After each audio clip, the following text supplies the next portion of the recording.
Okay, guys, the ever important population of the squirrel. We're going to look at some data today. So this data is the squirrel population from 1981 to 1996. This information is completely and totally made up. I made all of it up. But we're just going to play with it to talk about graphs because what we're fixing to get into is talking about how data is affected how data is affected by birth rates and death rates. And it's going to require us to look at some graphing data. And this is where you start with a graph. This is the data. This is the data or data, however you want to say it, that we want to put in a graph. Okay? So what I want you to do is I want you to flip over to the back of your paper. Okay? I'm going to do this on the back. So I'm just going to flip it over. And I am going to, sorry, move my stuff around here. I am going to raise this up a little bit so you can see what I'm doing. All right. I'm going to make a very large L, okay, basically, on my whole paper, just like this. Okay, I'm going to make a graph just like that on the corner. It takes up almost the whole page, right? Got a little bit of space there. And then right down here, I'm going to start writing my days.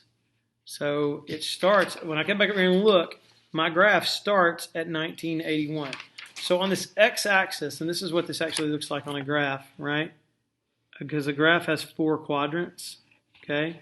This is the x-axis and this is the y-axis, right? And the graph has 4 quadrants. And the only one we're going to worry about, because we're talking about time, is right here. And so along the bottom, on that x-axis, I want to write my dates. My dates start with, so I could put a big X up here if I wanted to, an X here, and this is going to be my Y values here. But my X-axis starts at 1981 and goes through 1996. So I'm going to write out all those dates. 1981, 1982, right? And I'm going to put a little mark. 1983, 1984, 1985, 1986, 1987, 1988,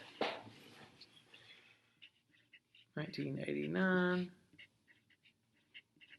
1990, 1991, 92, 93, 94, 95, and 1996. I want you to pause the video until you can make your paper look exactly like mine. So pause the video, make your paper look like mine with all these dates, 1981 through 1996, and then I want you to come back and we're going to label the other part of the graph. Okay. So when I flip this back over and I look at the Y part, this is the number of squirrels that I want to graph next, okay? So in 1981, there were 27 squirrels. So I have to find a way to graph that, and I want to be able to see what that looks like.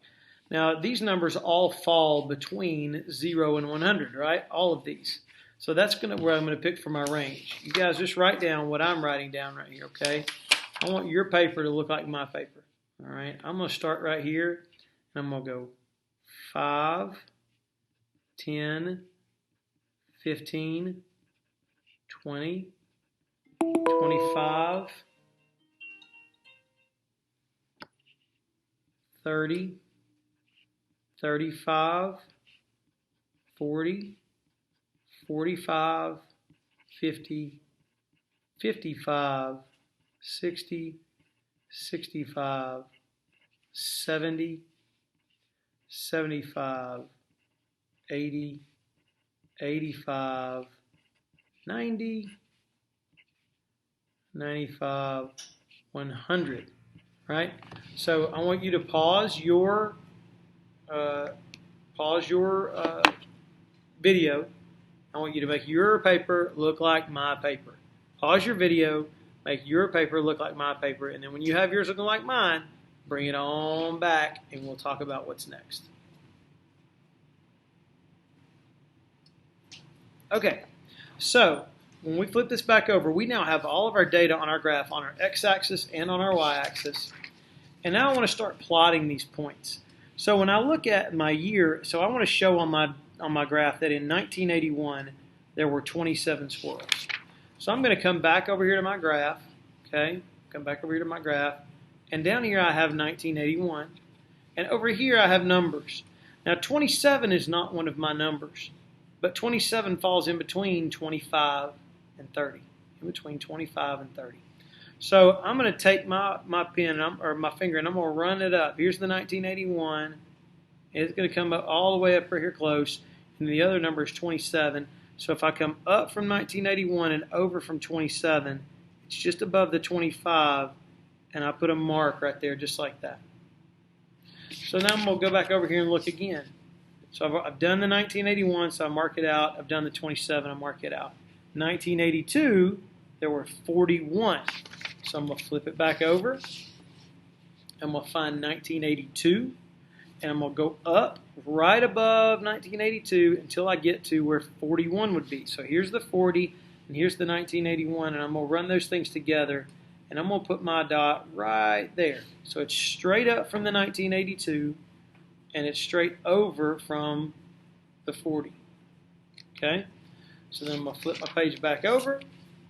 I'm going to mark out the 1982 and the 41, and I'm going to go to 1983 and 56. 1983 and 56. So I'm going to find the 1983, which is right here. Okay, I'm going to go straight up from there until I get to where these two lines intersect. Because here's 55, right? It's in between 55 and 60. 1983 to 55. I'm going to put a dot right there. Okay, you see it's straight above the 1983, straight over from the 56. Come back over, mark those out, right? Now I'm looking for 1984 and 31. 1984 and 31. So I'm going to come to 1984. I'm going to right up right here, and then here's the 30 right here. And so 31 is obviously right above 30. So 1984 comes here, and 30 comes over here. So that line is going to be about right in there. And again, this doesn't have to be perfect. This is a freehand graph. This is difficult to do. So I got the 1984 and the 31. So now I'm going 1985 and 27. So I'm going to come back over here. I'm going to go 1985. Here's in between the 25 and the 30. Here's 1985. They're coming over to right about there. Okay? Now, what I can do, you're starting to see this thing take shape, okay? What I can do is I can connect these lines, right, by year. So from 1981 to 1982, I can see that the population of squirrels grew by that much. And then from 1982 to 1983, the population of squirrels grew by that much. And then from 1983 to 1984, the population of squirrels went down by this much. And then from 1984 to 1985, population of squirrels went down this much. So now you get to start seeing a visualization of what these numbers look like. Okay? So I want you to pause the video right now, and I want you to go through and do the rest of the graphing, try to graph all the other numbers, and then connect all those dots. And when you're done with that, come back and see if your graph matches my graph, because I'm going to pause my video too.